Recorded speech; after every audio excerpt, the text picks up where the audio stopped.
MP ഗോവിന്ദമാഷ് എന്താ പറഞ്ഞത്? നിങ്ങളോട് ആരാ പറഞ്ഞത് ഇത് ഒരു ഇടതുപക്ഷ സർക്കാരാണെന്ന്? അദ്ദേഹം ചോദിക്കുക, CPM-ന്റെ സംസ്ഥാന സെക്രട്ടറി ചോദിക്കുക, ഇതൊരു ഇടതു സർക്കാരാണെന്ന് നിങ്ങളോട് ആര് പറഞ്ഞു? ഇടതുപക്ഷമാണെന്ന് ആര് പറഞ്ഞു? ഇതിന്റെ പേര് തന്നെ ഇടതുപക്ഷ ജനാധിപത്യ മുന്നണി എന്നാ. നമ്മളേക്ക് അത് വിശ്വസിച്ചാണ് വോട്ട് ചെയ്തിരിക്കുന്നത്. അദ്ദേഹം ചോദിക്കുക, ഇത് ഇടതുപക്ഷമാണെന്ന് ആര് പറഞ്ഞു? ഇടതുപക്ഷ നയം നടപ്പാക്കുന്ന സർക്കാരാണ് ഇതെന്നാണോ നിങ്ങൾ ധരിച്ചു വച്ചിരിക്കുന്നതെന്ന് അദ്ദേഹം ചോദിച്ചത്. പിന്നെ ഒറ്റ വായനയ്ക്ക് മനസ്സിലാത്ത ചില കാര്യങ്ങളോട് പറഞ്ഞു. തെറ്റുപറ്റാതിരിക്കാൻ അതൊക്കെ കൂട്ട് ചെയ്യുക, അങ്ങ് ഉദ്ധരിക്കുക. ഇങ്ങനെയാണ് അദ്ദേഹം പറഞ്ഞത്. കുത്തക മുതലാളിത്തത്തിന്റെയും ഭൂപ്രഭുത്വത്തിന്റെയും സാമ്രാജ്യത്വത്തിന്റെയും വർഗഘടനയുടെ ഭാഗമായി നിൽക്കുന്ന സർക്കാരാണിത്, ഇടതുപക്ഷ മുന്നണി സർക്കാരല്ലെന്ന് അദ്ദേഹം പറയുന്നത്. ഇടതുപക്ഷ സർക്കാർ എന്ന് പറഞ്ഞാൽ അതിന്റെ അർത്ഥം ഒരു സോഷ്യലിസ്റ്റ് സമ്പദ് വ്യവസ്ഥയിലേക്ക് പോയി എന്നൊന്നുമല്ല. ജനാധിപത്യ വിപ്ലവം പോലും നടക്കാത്ത സംസ്ഥാനമാണിത്. ബാക്കി എല്ലായിടത്തും നടന്നു, ഇന്ത്യയിലെ മറ്റു സംസ്ഥാനങ്ങളിലൊക്കെ ജനാധിപത്യ വിപ്ലവം, അതുപോലും നടക്കാത്ത ഒരു സംസ്ഥാനമാണ് ഇത്. വിപ്ലവാത്മകമായി ചിന്തിച്ചാൽ നമ്മൾ 1-ാം നമ്പർ അല്ല, വളരെ വളരെ പിന്നില. എന്നിട്ട് അദ്ദേഹം വീണ്ടും പറയുന്നു, അതായത് ജനാധിപത്യ വിപ്ലവം പോലും നടപ്പാകാത്ത സംസ്ഥാനമാണ് എന്നുള്ളത് കൊണ്ട് തന്നെ ഇടതുപക്ഷത്തിന്റെ മുദ്രാവാക്യങ്ങൾ പ്രാവർത്തികമാക്കാൻ നല്ല ബുദ്ധിമുട്ടുണ്ട്. ഒരുപാട് കാര്യങ്ങൾ ഭരണപരമായി നോക്കുമ്പോൾ സാധിക്കുന്നതല്ല. എന്നാ പിന്നെ നേരത്തെ പറഞ്ഞാൽ പോലായിരുന്നു. ഈ PM ശ്രീ പദ്ധതിയിൽ ഒപ്പുവെക്കണമെന്ന് കേന്ദ്ര ഗവൺമെന്റ് ആവശ്യപ്പെട്ടപ്പോൾ എങ്കിലും നിങ്ങൾക്ക് സർവശിക്ഷ അഭിയാൻ മുഖേന ലഭിക്കേണ്ട പൈസ തരുമെന്ന് പറഞ്ഞപ്പോൾ ഇതൊരു ഇടതുപക്ഷ സർക്കാരല്ലെന്ന് മനസ്സിലാക്കി അതങ്ങ് സമ്മതിച്ചാൽ പോലായിരുന്നു, അന്ന് ഞങ്ങൾ ഒപ്പിട്ട് കൊടുത്താൽ പോലായിരുന്നു. അപ്പോൾ ഈ പ്രശ്നങ്ങളൊന്നും ഉണ്ടാകത്തില്ലായിരുന്നല്ലോ. ഇങ്ങനെയാണ് ന്യായീകരിക്കുന്നത്. എത്ര മണ്ടൻ ന്യായീകരണങ്ങളാണ് ഇവര് മുന്നോട്ട് വെക്കുന്നത് നോക്കൂ. സത്യം പറഞ്ഞാൽ അശ്ലീലമാണ്. CPM-ന്റെ നേതാക്കള് പറയാൻ പറ്റുന്നതാണോ? ഇടതുപക്ഷ മുന്നണിയെ നയിക്കുന്നവർക്ക് പറയാൻ പറ്റുന്ന കാര്യമാണോ ഇതൊക്കെ?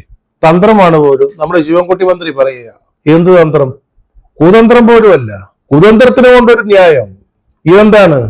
സാഷ്ടാംഗം കീഴടങ്ങല, കീഴടങ്ങി കിടക്കുകയാണ് BJP-യുടെ മുമ്പില് CPM. ഈ PM ശ്രീ ഒപ്പുവെച്ചതിന്റെ മുറിവിൽ നിന്ന് ദുർഗന്ധം വമിച്ചു നിൽക്കുകയാണ് CPM. അവരുടെ അണികള് എന്ത് ചെയ്യേണ്ടതെന്നറിയാതെ നിൽക്കുക. പഞ്ചായത്ത് തെരഞ്ഞെടുപ്പിലും നിയമസഭാ തെരഞ്ഞെടുപ്പിലും ഒക്കെ ജനങ്ങളുടെ മുമ്പിലേക്ക് പോകേണ്ടത് അവരാ. BJP-ക്കും മോദി സർക്കാരിന് മുമ്പിൽ കീഴടങ്ങിട്ട് നിൽക്കുന്ന സ്വന്തം പാർട്ടിയെ പറ്റി ഓർക്കുമ്പോൾ അവർക്ക് മറുപടിയില്ലാതെ നിൽക്കുകയാണ്. ഈ ദേശീയ വിദ്യാഭ്യാസ നയം എന്ന് പറയുന്നത് BJP-യുടെ അല്ലെങ്കിൽ സംഘപരിവാരത്തിന്റെ RSS-ന്റെ വർഗീയ അജണ്ട നടപ്പാക്കാനുള്ളതാണെന്നാണ് CPM പോളിറ്റ് ബ്യൂറോ മുതൽ ഇങ്ങോട്ട് താഴോട്ട് പറഞ്ഞുകൊണ്ടിരുന്നത്, ജനങ്ങളെ ഉത്ബോധിപ്പിച്ചുകൊണ്ടിരുന്നത്. സഖാക്കളും അണികളും സാധാരണക്കാരും ഒക്കെ വിശ്വസിച്ച കാര്യമാണ്. ഇപ്പൊ പറയുന്നു കാശ് കിട്ടണമെങ്കിൽ അത് ഒപ്പുവെക്കണമെന്ന്. 1200 കോടി രൂപയോ മറ്റുമാണ്. അത്രയും ഇല്ലെന്നാണ് കേന്ദ്രം പറയുന്നത്. 971 കോടി രൂപയേ ഉള്ളൂ എന്നാണ് കേന്ദ്രം പറയുന്നത്. അതിനുവേണ്ടിയാണ് ഈ നാണക്കേട്, കീഴടങ്ങൽ. അതിനുവേണ്ടി മാത്രമാണോ? ഇതാണോ യഥാർത്ഥ കാരണം?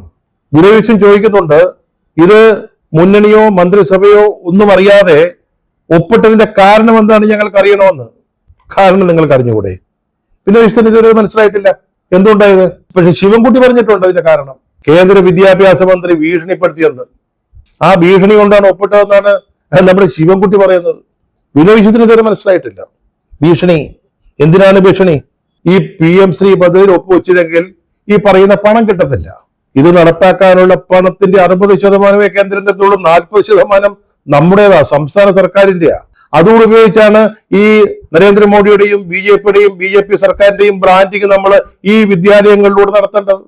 മനസ്സിലായില്ലേ? അപ്പൊ എന്താ ഭീഷണി? ഭീഷണിക്ക് കാരണം എന്താ? എന്താണ് ഭിന്നവീഴ്ച അറിയാൻ ആഗ്രഹിക്കുന്ന കാരണം? കേരളത്തിലെ ജനങ്ങൾക്ക് മുഴുവൻ അറിയാം. SNC ലാവലിൻ ഇന്നലെ നമ്മൾ പറഞ്ഞതാ, സുപ്രീം കോടതി മുഖ്യമന്ത്രി പിണറായി വിജയനെ വിചാരണ ചെയ്യാൻ തീരുമാനിച്ചാൽ മതി, സംഗതി തീരും.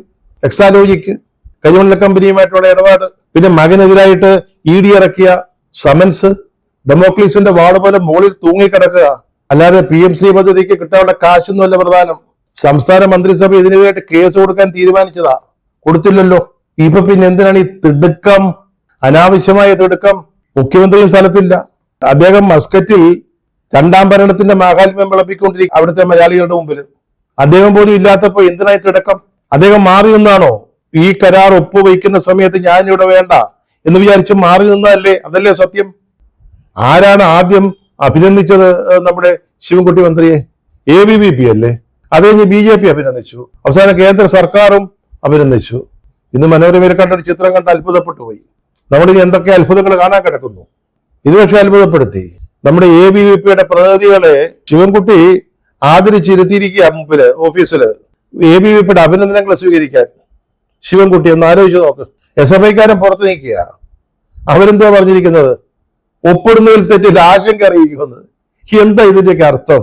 ഒപ്പിട്ടു, അത് നടപ്പാകാൻ പോവാണ് ദേശീയ വിദ്യാഭ്യാസ പദ്ധതി. ആശങ്ക ആരും അറിയിക്കാന്? പിണറായി വിജയനെയോ ശിവൻകുട്ടിയെയോ? SFI വിപ്ലവ പ്രസ്ഥാനമാണ്. നമ്മുടെ ഗവർണർ ആരിഫ് മുഹമ്മദിനെതിരായിട്ട് എന്തോ ഒരു ജനാധിപത്യ വിപ്ലവം അവിടെ നടത്തിയത്.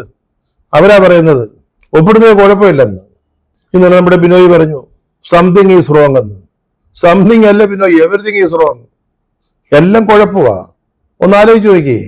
നിങ്ങളൊരു ഇടതുപക്ഷ സർക്കാരായിട്ട് നിൽക്കുകയാ. ജനങ്ങളൊക്കെ വോട്ട് ചെയ്ത് ഒരു ഇടതുപക്ഷ സർക്കാരിന് വേണ്ടിയാ, BJP സർക്കാരിന് വേണ്ടി അല്ല. BJPയുടെ വിദ്യാഭ്യാസ നയം നടപ്പാക്കാനല്ല, നിങ്ങളുടെ ഇടതുപക്ഷ വിദ്യാഭ്യാസ നയം നടപ്പാക്കുന്നതിനാ. അതായിട്ട് ഇവിടെ അട്ടിമറിച്ചിരിക്കുന്നത്.